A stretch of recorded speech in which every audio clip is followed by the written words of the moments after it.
जय हिंद दोस्तों। स्वागत है आपका ईयर पेज पर। पन्नों से कानों तक, सोच बदलने वाली हर कहानी। आज हम आपके लिए लेकर आए हैं एक रोमांचक और प्रेरणादायक किताब का सारांश। भारत के युद्ध 1947 टू 1971, जिसे लिखा है air vice marshal Arjun Subramaniam ने। यह किताब भारत के स्वतंत्रता के बाद से लेकर 1971 तक की प्रमुख सैन्य घटनाओं और युद्ध अभियानों का एक ऐतिहासिक दस्तावेज है। कल्पना कीजिए, एक ऐसा देश जो अभी अभी आजाद हुआ हो, जिसकी सीमाएं असुरक्षित हैं, पड़ोसी देश हमलावर है और हर कोने में संघर्ष की आहट है। इसी माहौल में भारत ने न सिर्फ अपनी सीमाओं की रक्षा की, बल्कि अंतर्राष्ट्रीय स्तर पर अपनी ताकत का एहसास भी करवाया। इस यात्रा में भारतीय सेना, वायुसेना और नौसेना का योगदान अविस्मरणीय है। भारत के युद्ध 1947 से 1971 हमें सिर्फ युद्ध की रणनीतियां और सैन्य अभियानों की जानकारी नहीं देती, बल्कि ये दिखाती है कि कैसे एक नवोदित राष्ट्र ने संघर्षों के बीच अपनी पहचान बनाई। ये कहानी है भारतीय सैनिकों के साहस, नेतृत्व और बलिदान की। ये कहानी है उन युद्ध नायकों की जिन्होंने मातृभूमि की रक्षा के लिए अपने प्राणों की आहुति दी।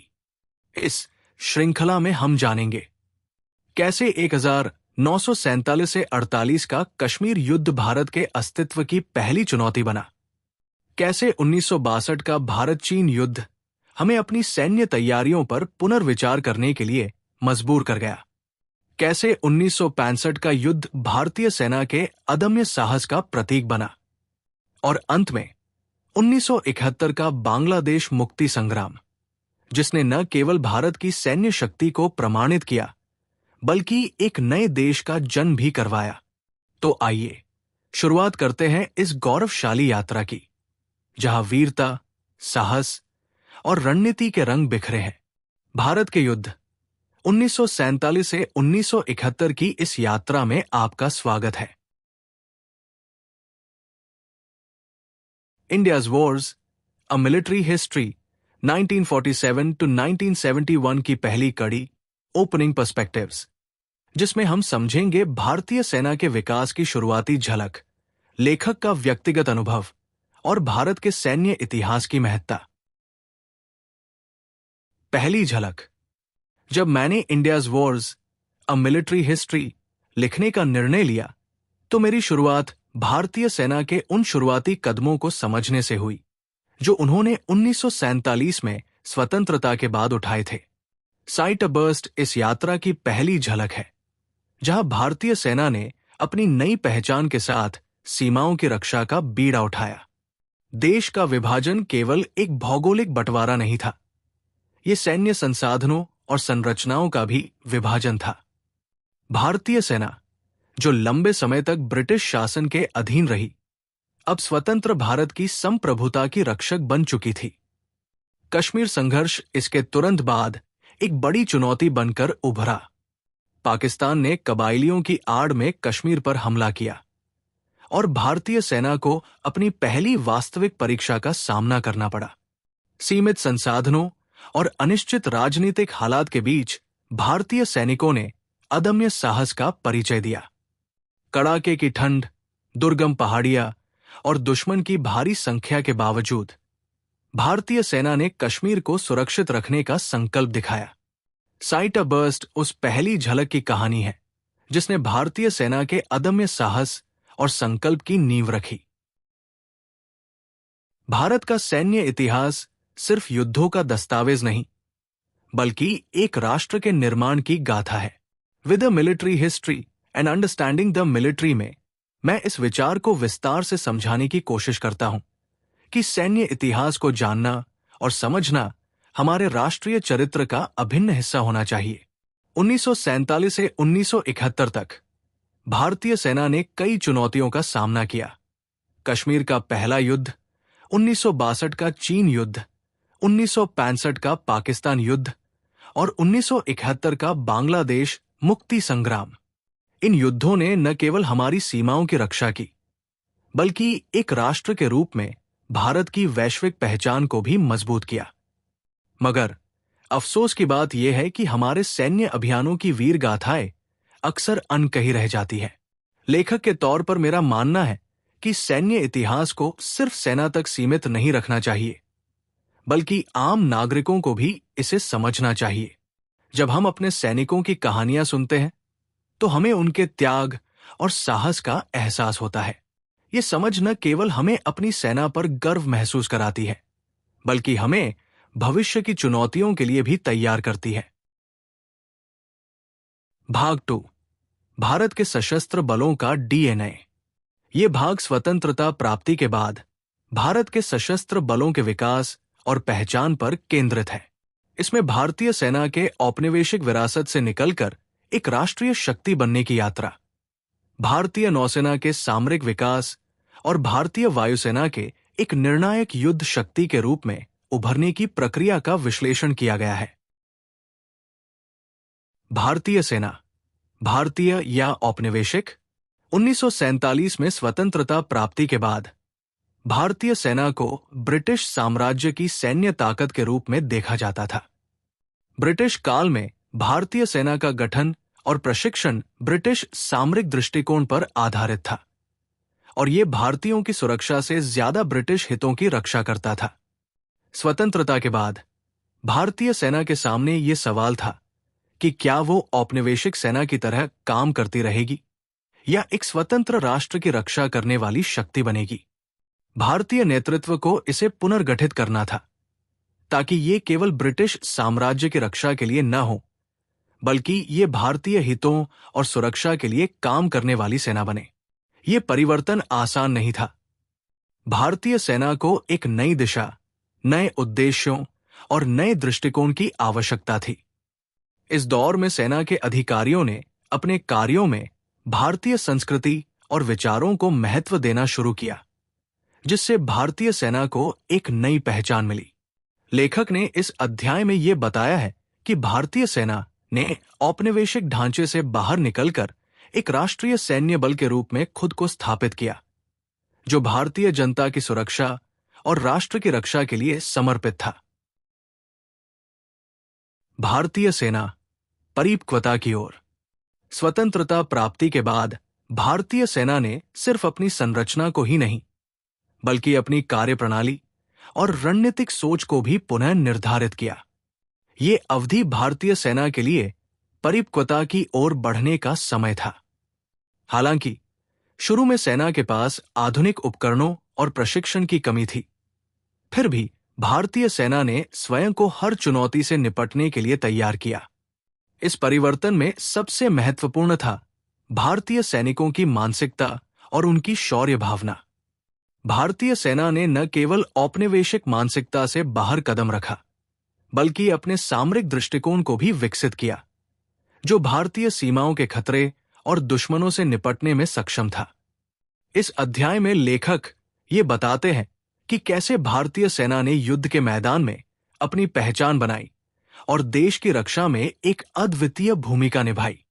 सेना का आत्मविश्वास, उसकी कड़ी मेहनत और प्रशिक्षण ने उसे न केवल अपने विरोधियों से मुकाबला करने की क्षमता दी, बल्कि उसे एक सशक्त और सम्मानित सेना के रूप में स्थापित किया।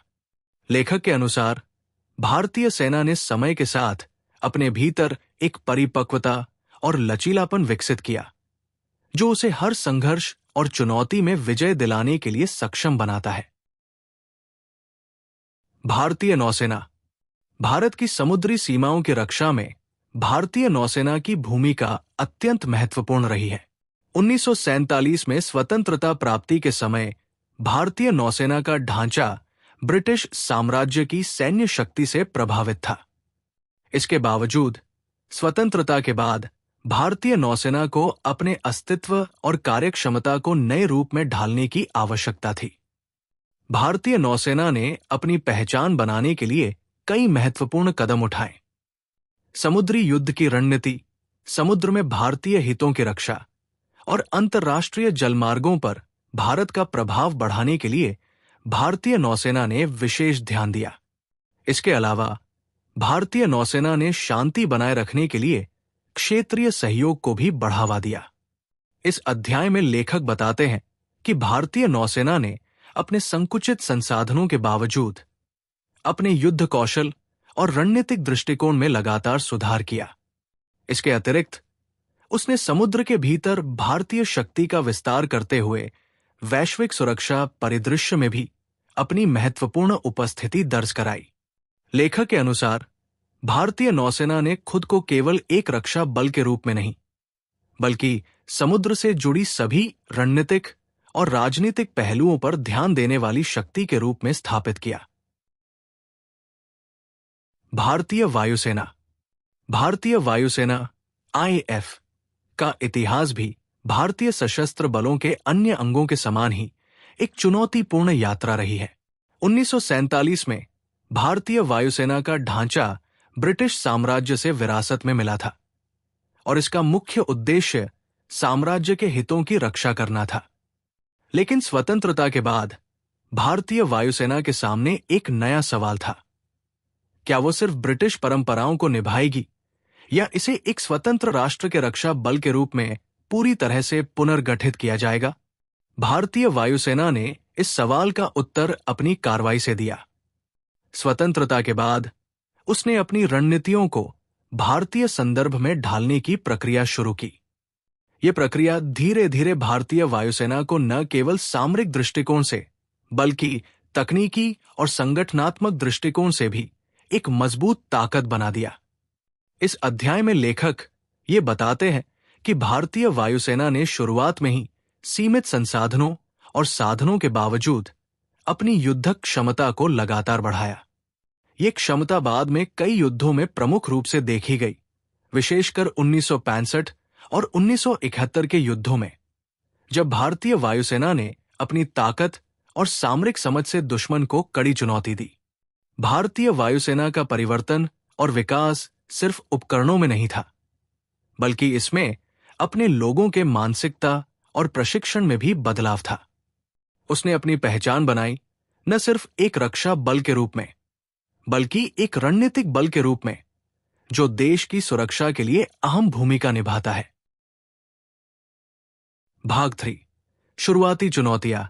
पहला भारत पाकिस्तान युद्ध 1947 से 48। 1947 में स्वतंत्रता के तुरंत बाद कश्मीर के मुद्दे पर भारत और पाकिस्तान के बीच पहला सैन्य संघर्ष हुआ। यह युद्ध भारतीय सेना के लिए एक कठिन परीक्षा थी, जिसमें उसे न केवल सामरिक कौशल दिखाना था, बल्कि एक नवगठित राष्ट्र की संप्रभुता की रक्षा भी करनी थी। कश्मीर की रक्षा। भारत की स्वतंत्रता और पाकिस्तान के निर्माण के बाद कश्मीर एक संवेदनशील मुद्दा बन गया। महाराजा हरि सिंह के शासन वाले इस राज्य पर पाकिस्तान ने कबायलियों और अपनी सेना की मदद से आक्रमण कर दिया। कश्मीर की रक्षा के लिए महाराजा ने भारत से सहायता मांगी, जिसके परिणाम स्वरूप कश्मीर का भारत में विलय हुआ। भारतीय सेना ने तुरंत शीनगर एयरफील्ड पर नियंत्रण स्थापित किया, जो एक रणनीतिक कदम था। कठिन भौगोलिक परिस्थितियों और प्रतिकूल मौसम के बावजूद भारतीय सैनिकों ने अदम्य साहस का परिचय दिया। श्रीनगर, बारामूला और उरी जैसे महत्वपूर्ण क्षेत्रों को सुरक्षित रखा गया। लेखक ने इस अध्याय में विस्तार से बताया है कि कैसे भारतीय सेना ने सीमित संसाधनों और अचानक हुए हमले के बावजूद कुशल रणनीति और अद्वितीय वीरता का प्रदर्शन किया। ये लड़ाई सिर्फ क्षेत्र की नहीं थी, ये भारत की संप्रभुता और एकता की रक्षा का प्रतीक बन गई। इस संघर्ष ने भारतीय सेना को न केवल अपनी सामरिक क्षमता को दिखाने का अवसर दिया, बल्कि एक नवगठित राष्ट्र की सुरक्षा के प्रति उसकी प्रतिबद्धता को भी प्रमाणित किया। आश्चर्य और प्रतिकार।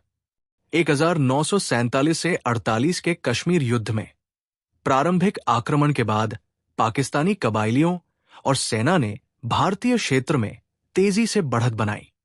बारामूला और मुजफ्फराबाद पर कब्जा जमाने के बाद उनका अगला लक्ष्य श्रीनगर था। भारतीय सेना के सामने ये एक अप्रत्याशित और गंभीर संकट था।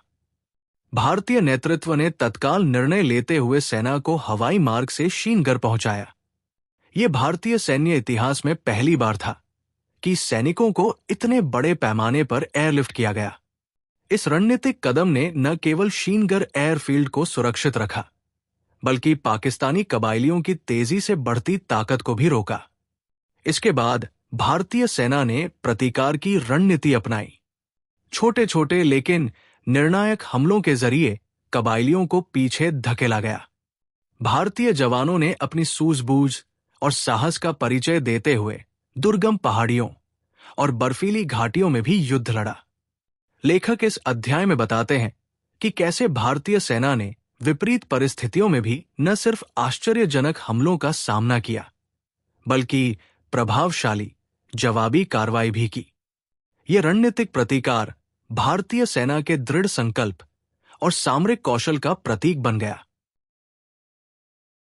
युद्ध का खिंचाव 1947 से 48 का कश्मीर युद्ध तेजी से एक लंबी और थका देने वाली लड़ाई में बदल गया। भारतीय सेना ने प्रारंभिक बढ़त तो हासिल की, लेकिन दुर्गम पहाड़ियों, कठिन मौसम और सीमित संसाधनों के कारण युद्ध लंबा खिंचता गया। पाकिस्तानी सेना और कबायलियों ने भी कई स्थानों पर मजबूती से मोर्चा संभाला, जिससे संघर्ष और जटिल हो गया। भारतीय सेना ने रणनीतिक रूप से पूंछ, उरी और लद्दाख के महत्वपूर्ण क्षेत्रों को सुरक्षित रखने के लिए निरंतर अभियान चलाए। सैनिकों ने बर्फीली पहाड़ियों और दुर्गम रास्तों पर भी अपने मोर्चे नहीं छोड़े। लेह और कारगिल जैसे संवेदनशील क्षेत्रों की रक्षा के लिए विशेष अभियान चलाए गए, जिनमें स्थानीय लोगों का भी बड़ा सहयोग रहा। लेखक बताते हैं कि इस संघर्ष के दौरान भारतीय सेना को कई चुनौतियों का सामना करना पड़ा। सामरिक आपूर्ति में रुकावट, कठोर मौसम की मार और दुश्मन की लगातार गोलाबारी। फिर भी भारतीय सैनिकों का मनोबल ऊंचा रहा और उन्होंने अपनी वीरता और साहस से इन कठिनाइयों का मुकाबला किया। इस अध्याय में यह स्पष्ट होता है कि भारतीय सेना ने विपरीत परिस्थितियों में भी अपने कर्तव्य को पूरी निष्ठा के साथ निभाया। युद्ध का खिंचाव भले ही लंबा था, लेकिन सैनिकों की इच्छा शक्ति और धैर्य ने भारत की संप्रभुता की रक्षा सुनिश्चित की। तोपों का शांत होना। कश्मीर युद्ध 1947 से 48 एक लंबे संघर्ष के बाद उस मोड़ पर पहुंचा जब अंतर्राष्ट्रीय हस्तक्षेप की आवश्यकता महसूस की गई। दोनों देशों के बीच बढ़ते तनाव और युद्ध की भयावहता को देखते हुए भारत इस मसले को संयुक्त राष्ट्र सुरक्षा परिषद में ले गया। संयुक्त राष्ट्र ने हस्तक्षेप करते हुए एक युद्ध विराम का प्रस्ताव रखा, जिसे भारत और पाकिस्तान दोनों ने स्वीकार किया। 1949 की शुरुआत में युद्ध विराम लागू हुआ और दोनों पक्षों ने अपने अपने मोर्चे पर लड़ाई रोक दी। इस युद्ध विराम की शर्तों के अनुसार नियंत्रण रेखा, लाइन ऑफ कंट्रोल का निर्धारण किया गया, जो दोनों देशों के बीच एक अस्थायी सीमा रेखा बन गई। कश्मीर का एक बड़ा हिस्सा पाकिस्तान के नियंत्रण में चला गया, जिसे आज पाकिस्तान अधिकृत कश्मीर कहा जाता है, जबकि शेष हिस्सा भारत के नियंत्रण में रहा। लेखक बताते हैं कि युद्ध विराम के बावजूद कश्मीर समस्या का स्थायी समाधान नहीं निकल सका। यह सिर्फ एक अस्थायी शांति थी, जिसमें न तो कोई निर्णायक जीत हुई और न ही मसले का निपटारा। भारतीय सेना ने इस युद्ध में अपनी सामरिक क्षमता और अद्वितीय साहस का प्रदर्शन किया, लेकिन राजनीतिक स्तर पर समाधान अधूरा रह गया। इस अध्याय में यह स्पष्ट होता है कि युद्ध विराम ने तोपों को शांत कर दिया, लेकिन कश्मीर का विवादित प्रश्न तब से लेकर आज तक एक गहन मुद्दा बना हुआ है। भारतीय सेना का संघर्ष और बलिदान उस संकल्प का प्रतीक है, जिसने देश की संप्रभुता को सुरक्षित रखा। हैदराबाद का विलय। 1947 में भारत की स्वतंत्रता के बाद देशी रियासतों को भारत या पाकिस्तान में विलय करने का विकल्प दिया गया। अधिकांश रियासतों ने भारत का हिस्सा बनने का निर्णय लिया, लेकिन हैदराबाद राज्य, जो उस समय भारत के सबसे बड़े और समृद्ध रियासतों में से एक था, ने स्वतंत्र रहने का निर्णय लिया। वहां के निजाम उस्मान अली खान ने न केवल भारत में शामिल होने से इनकार किया, बल्कि पाकिस्तान के साथ गठबंधन के प्रयास भी किए। हैदराबाद की रणनीतिक स्थिति और इसके अलगाववादी रुख ने भारतीय नेतृत्व को चिंतित कर दिया। निजाम की सेना और रजाकार नामक एक निजी मिलिशिया समूह ने हिंसा और अराजकता का माहौल पैदा किया। स्थिति बिगड़ती देख भारत सरकार ने ऑपरेशन पोलो नाम का सैन्य अभियान शुरू किया। 13 सितंबर 1948 को भारतीय सेना ने हैदराबाद में प्रवेश किया। 5 दिनों के भीतर ही भारतीय सेना ने पूरी तरह से हैदराबाद पर नियंत्रण स्थापित कर लिया। इस अभियान में भारतीय सेना की रणनीति, अनुशासन और कुशलता की प्रशंसा हुई। निजाम ने आत्मसमर्पण किया और हैदराबाद का भारतीय संघ में विलय हो गया। लेखक इस अध्याय में बताते हैं कि ऑपरेशन पोलो केवल एक सैन्य जीत नहीं थी, बल्कि ये भारत की एकता और अखंडता का प्रतीक था। भारतीय सेना ने न केवल एक बड़े भूभाग को सुरक्षित किया, बल्कि एक विभाजित राज्य को राष्ट्र की मुख्य धारा में भी वापस लाया। गोवा का अधिग्रहण। 1947 में स्वतंत्रता प्राप्ति के बाद भी गोवा, दमन और दीव पर पुर्तगाल का शासन कायम रहा। लगभग 450 वर्षों से पुर्तगाली उपनिवेश के अंतर्गत रहे इन क्षेत्रों को पुर्तगाल सरकार भारत को सौंपने के लिए तैयार नहीं थी। भारत सरकार ने पहले कूटनीतिक प्रयास किए और पुर्तगाल से शांतिपूर्ण तरीके से गोवा को सौंपने का अनुरोध किया, लेकिन पुर्तगाल ने इस प्रस्ताव को ठुकरा दिया। शांतिपूर्ण वार्ता असफल होने के बाद 1961 में भारतीय सेना ने ऑपरेशन विजय का आरंभ किया। इस सैन्य अभियान का उद्देश्य गोवा, दमन और दीव को पुर्तगाली शासन से मुक्त कराना था। 18 दिसंबर 1961 को भारतीय सेना, वायुसेना और नौसेना ने एक संयुक्त अभियान चलाया। भारतीय सैनिकों ने जमीन से, वायुसेना ने आकाश से और नौसेना ने समुद्र से आक्रमण किया। पुर्तगाली सेना भारतीय सेना के समक्ष अधिक समय तक टिक नहीं सकी। महज 36 घंटों के भीतर भारतीय बलों ने गोवा में पुर्तगाली शासन का अंत कर दिया और 19 दिसंबर 1961 को गोवा को भारतीय संघ में शामिल कर लिया गया। ये सैन्य अभियान न केवल भारत की सामरिक क्षमता को दर्शाता है, बल्कि देश की एकता और अखंडता के प्रति भारतीय सरकार की प्रतिबद्धता को भी प्रकट करता है। लेखक बताते हैं कि ऑपरेशन विजय भारतीय सेना की रणनीतिक कुशलता और दृढ़ निश्चय का प्रतीक था। गोवा का सफल अधिग्रहण ये साबित करता है कि भारत अपनी अखंडता और संप्रभुता को बनाए रखने के लिए किसी भी चुनौती का सामना करने में सक्षम है।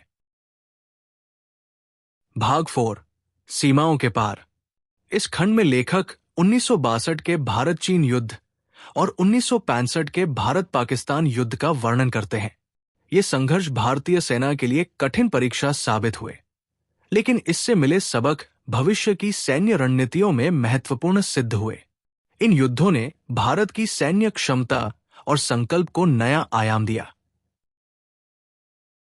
भारत चीन युद्ध 1962, सीमाओं का विवाद और संघर्ष। 1947 में भारत की स्वतंत्रता के बाद देश ने अपनी सीमाओं को व्यवस्थित करना शुरू किया, लेकिन हिमालय की विशाल पर्वतमाला के कारण भारत चीन सीमा का सटीक निर्धारण करना चुनौतीपूर्ण था। ब्रिटिश शासन के समय निर्धारित मैकमोहन रेखा को भारत अपनी पूर्वी सीमा मानता था, जबकि चीन इसे कभी मान्यता नहीं देता था। इस क्षेत्र में अरुणाचल प्रदेश, तत्कालीन नेफा को लेकर दोनों देशों के बीच विवाद गहराता गया। 1950 के दशक में जब चीन ने तिब्बत पर नियंत्रण स्थापित किया, तो भारत और चीन के बीच तनाव बढ़ने लगा। भारत ने तिब्बत के धार्मिक नेता दलाई लामा को शरण दी, जिससे चीन और अधिक आक्रामक हो गया। इसके अलावा चीन ने अक्साई चिन में सड़क निर्माण भी शुरू कर दिया था, जो रणनीतिक रूप से चीन को तिब्बत से जोड़ता था। भारत ने इसका विरोध किया, लेकिन सीमावर्ती क्षेत्रों में सैन्य उपस्थिति कमजोर होने के कारण कोई ठोस कार्रवाई नहीं हो सकी। चीन के आक्रामक रवैये और सीमाओं पर सैन्य निर्माण ने यह स्पष्ट कर दिया था कि सीमा विवाद जल्द ही एक बड़े संघर्ष का रूप ले सकता है। 1959 से 1962 तक भारत और चीन के बीच सीमावर्ती क्षेत्रों में कई बार मुठभेड़ें हुई। भारतीय सेना ने फॉरवर्ड पॉलिसी के तहत सीमा पर चौकियां बनानी शुरू की ताकि चीनी सेना की घुसपैठ को रोका जा सके। लेकिन चीनी सेना ने भी आक्रामकता बढ़ाई और कई मौकों पर भारतीय चौकियों को घेरने और दबाव बनाने का प्रयास किया। लेखक बताते हैं कि भारतीय सेना के पास सीमित संसाधन थे और दुर्गम पहाड़ी इलाकों में तैनाती करना बेहद कठिन था। इसके विपरीत चीन की पीपुल्स लिबरेशन आर्मी पीएलए पहले से ही इन ऊंचाई वाले क्षेत्रों में अभ्यासरत थी। सीमावर्ती मुठभेड़ों के दौरान भारतीय सेना ने साहस का परिचय दिया, लेकिन रणनीतिक रूप से कई कमजोरियां स्पष्ट हो गई। 1962 की शुरुआत में ही यह स्पष्ट होने लगा था कि चीन एक बड़े हमले की तैयारी कर रहा है। लद्दाख और नेफा, वर्तमान अरुणाचल प्रदेश में चीनी सेना की बढ़ती गतिविधियां इस बात का संकेत थी कि संघर्ष बस कुछ ही समय की बात है। भारतीय खुफिया एजेंसियों ने चीनी सैनिकों की संख्या में वृद्धि और हथियारों की तैनाती की जानकारी दी, लेकिन इस पर कोई निर्णायक कदम नहीं उठाया गया। राजनीतिक स्तर पर भी इस खतरे को नजरअंदाज किया गया। प्रधानमंत्री नेहरू और तत्कालीन रक्षा मंत्री वी.के. कृष्णमेन ने विश्वास जताया कि चीन युद्ध नहीं करेगा। जब वास्तविकता में संघर्ष शुरू हुआ, भारतीय सेना रणनीतिक और संसाधनगत रूप से तैयार नहीं थी। ऊंचे पहाड़ी क्षेत्रों में लड़ाई के लिए जरूरी विशेष उपकरणों और युद्धक रणनीतियों का अभाव था। अक्टूबर 1962 में चीन ने पूर्वी और पश्चिमी सेक्टर में एक साथ हमला कर दिया। नेफा और लद्दाख दोनों जगहों पर भारतीय सेना को भारी संघर्ष का सामना करना पड़ा।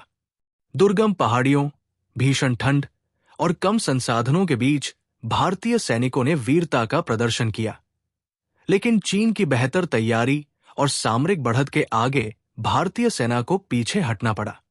20 नवंबर 1962 को चीन ने एकतरफा युद्ध विराम की घोषणा की और अपनी सेनाओं को विवादित क्षेत्रों से वापस बुला लिया। युद्ध विराम के बाद अक्साई चिन पूरी तरह चीन के नियंत्रण में चला गया। इस युद्ध ने भारतीय सैन्य नेतृत्व में गहरी कमियां उजागर की और देश को अपनी रक्षा नीति पर पुनर्विचार करने के लिए प्रेरित किया। लेखक बताते हैं कि इस हार ने भारत को अपनी सुरक्षा नीतियों में बड़े बदलाव करने पर मजबूर किया। सेना के आधुनिकीकरण, रणनीतिक योजना और संसाधनों की मजबूती पर विशेष ध्यान दिया गया। ये पराजय भारतीय सेना के इतिहास का एक कड़वा अध्याय रही, लेकिन इससे मिली सीखों ने भविष्य के युद्धों के लिए भारत को और मजबूत बनाया। भारत चीन युद्ध 1962 सिर्फ एक भूक्षेत्र का विवाद नहीं था, ये भारत की सैन्य संरचना और रक्षा नीतियों के पुनर्निर्माण का आधार भी बना। भारत पाकिस्तान युद्ध 1965, दूसरा दौर। 1965 का भारत पाकिस्तान युद्ध, जिसे दूसरा दौर कहा जाता है, दक्षिण एशिया की भूराजनीति में एक निर्णायक मोड़ साबित हुआ। इस युद्ध की शुरुआत कच्छ के रण से हुई। पाकिस्तान ने जानबूझकर इस क्षेत्र में भारतीय चौकियों पर हमले शुरू किए। कच्छ का ये इलाका रणनीतिक दृष्टि से अत्यधिक महत्वपूर्ण नहीं था, लेकिन पाकिस्तान का उद्देश्य भारत की सैन्य प्रतिक्रिया और तैयारी का आकलन करना था। इस क्षेत्र में झड़पें बढ़ती गई और अप्रैल 1965 में दोनों सेनाओं के बीच खुला संघर्ष छिड़ गया। हालांकि ब्रिटेन की मध्यस्थता से संघर्ष विराम लागू किया गया, लेकिन यह स्पष्ट था कि पाकिस्तान की नजर अब कश्मीर पर थी। लेखक बताते हैं कि कच्छ में हुई झड़पें केवल एक परीक्षण थी। असली लक्ष्य कश्मीर था। पाकिस्तान ने ऑपरेशन जिब्राल्टर की तैयारी शुरू कर दी थी। ऑपरेशन जिब्राल्टर पाकिस्तान की एक महत्वाकांक्षी योजना थी, जिसका उद्देश्य कश्मीर में विद्रोह भड़काना था। अगस्त 1965 में हजारों पाकिस्तानी सैनिकों को गुप्त रूप से कश्मीर की घाटियों में भेजा गया, ताकि भारतीय सेना को चौंका दिया जाए और स्थानीय कश्मीरी आबादी को विद्रोह के लिए प्रेरित किया जा सके। लेकिन भारतीय सेना ने इस घुसपैठ का कड़ा जवाब दिया। ऊंचे पहाड़ी इलाकों में भीषण युद्ध छिड़ गया। भारतीय सैनिकों ने न केवल पाकिस्तानी घुसपैठियों को रोका, बल्कि उन्हें पीछे भी धकेल दिया। ऑपरेशन जिब्राल्टर की विफलता के बाद पाकिस्तान ने ऑपरेशन ग्रैंड स्लैम को अंजाम देने की योजना बनाई। इसका उद्देश्य अखनूर पर कब्जा करना था, जो कश्मीर में भारतीय सेना की आपूर्ति का मुख्य मार्ग था।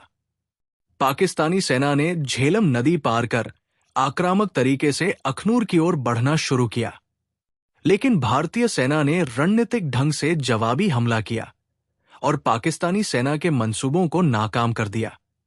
लेखक इसे एक बड़े मोड़ के रूप में बताते हैं, जहां भारतीय सेना ने न केवल अपने क्षेत्र की रक्षा की, बल्कि पाकिस्तान के मंसूबों को भी ध्वस्त कर दिया। सितंबर 1965 तक युद्ध अपने चरम पर पहुंच गया। दोनों देशों ने सीमावर्ती क्षेत्रों में अपनी अपनी सेनाओं को मजबूत कर लिया था। लाहौर, सियालकोट, कश्मीर और राजस्थान के सीमावर्ती इलाकों में बड़े पैमाने पर लड़ाई जारी थी।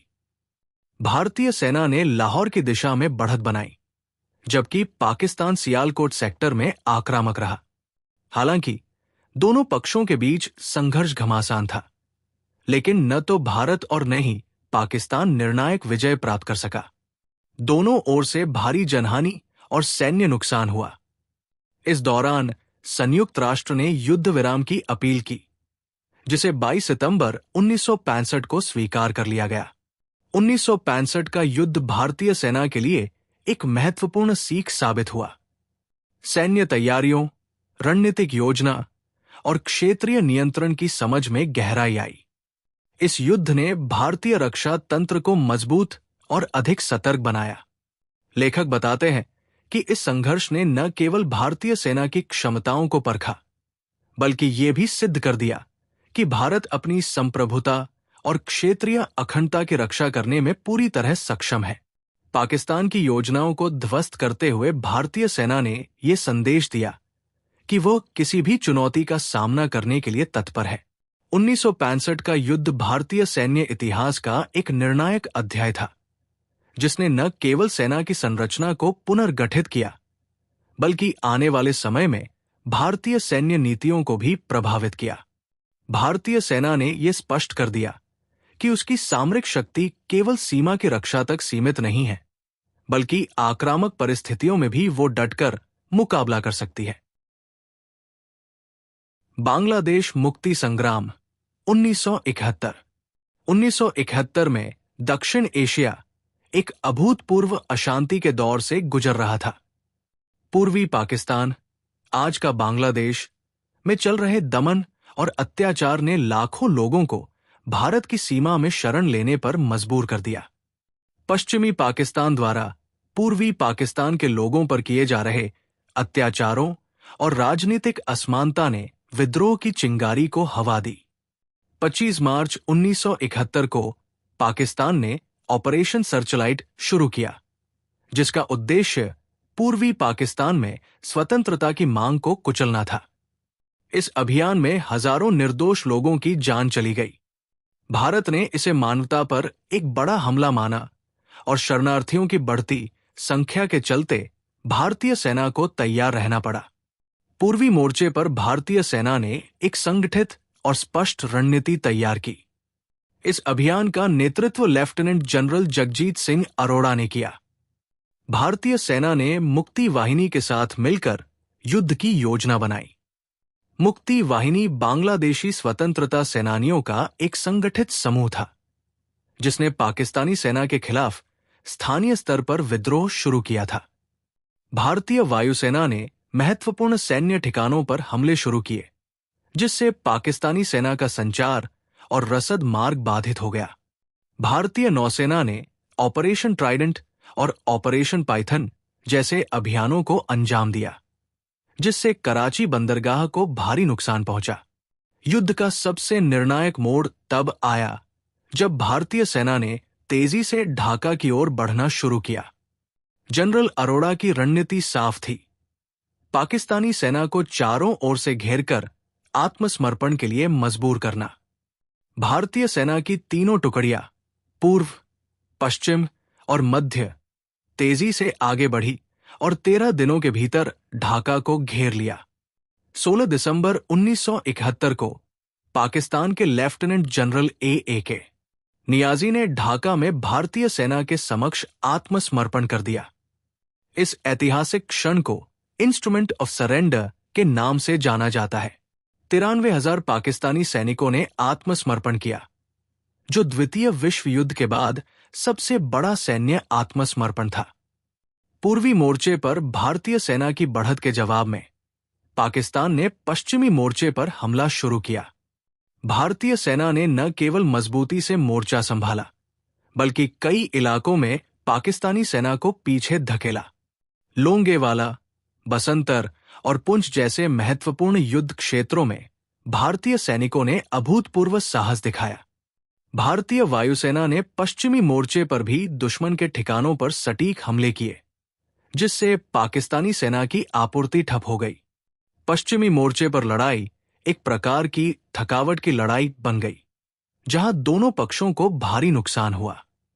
भारतीय सेना ने रणनीतिक ढंग से पाकिस्तानी हमलों का मुकाबला किया और कई इलाकों में सफलतापूर्वक अपनी पकड़ बनाई। भारतीय नौसेना ने भी अरब सागर में अपने प्रभुत्व को साबित किया। भारत की स्पष्ट रणनीति थी, पाकिस्तान की सेना को हर क्षेत्र में थकावट का सामना कराना और उनकी आपूर्ति श्रृंखला को नष्ट करना। इस रणनीति का परिणाम यह हुआ कि पाकिस्तान का युद्ध कौशल कमजोर पड़ गया और उनके पास आत्मसमर्पण के अलावा कोई विकल्प नहीं बचा। 1971 का युद्ध न केवल सैन्य दृष्टिकोण से, बल्कि राजनीतिक और सामाजिक दृष्टिकोण से भी बेहद महत्वपूर्ण साबित हुआ। बांग्लादेश एक स्वतंत्र राष्ट्र के रूप में विश्व मानचित्र पर उभरा और पाकिस्तान का विभाजन हो गया। इस युद्ध ने यह भी सिद्ध कर दिया कि भारतीय सेना अत्यंत संगठित, रणनीतिक और बलशाली है। भारत के लिए यह युद्ध आत्मनिर्भरता और संप्रभुता का प्रतीक बना। इंदिरा गांधी के नेतृत्व में भारत ने यह साबित कर दिया कि वो क्षेत्रीय स्थिरता और मानवीय अधिकारों की रक्षा के लिए किसी भी हद तक जा सकता है। वहीं पाकिस्तान के लिए यह युद्ध एक बड़े पराजय के रूप में इतिहास के पन्नों में दर्ज हो गया। 1971 का यह युद्ध दक्षिण एशिया की भूराजनीतिक स्थिति को हमेशा के लिए बदलने वाला अध्याय साबित हुआ। भागवी निष्कर्ष कौटिल्य को याद करते हुए। कौटिल्य, जिन्हें चाणक्य के नाम से भी जाना जाता है, भारतीय राजनीति और सैन्य रणनीति के प्राचीनतम और महानतम विचारकों में से एक थे। उनका योगदान न केवल प्रशासनिक दृष्टिकोण से महत्वपूर्ण था, बल्कि उन्होंने युद्ध नीति और कूटनीति के क्षेत्र में भी अद्वितीय दृष्टिकोण प्रस्तुत किया। उनका प्रसिद्ध ग्रंथ अर्थशास्त्र आज भी नीति निर्धारण, प्रशासन और सैन्य रणनीति के संदर्भ में प्रासंगिक है। कौटिल्य का मुख्य दर्शन था राज्य के लिए सबसे पहले कूटनीति और फिर सैन्य शक्ति का इस्तेमाल करना चाहिए। उन्होंने ये सिखाया कि युद्ध केवल अंतिम उपाय होना चाहिए और कूटनीतिक प्रयासों के द्वारा अधिकांश समस्याओं का समाधान करना चाहिए।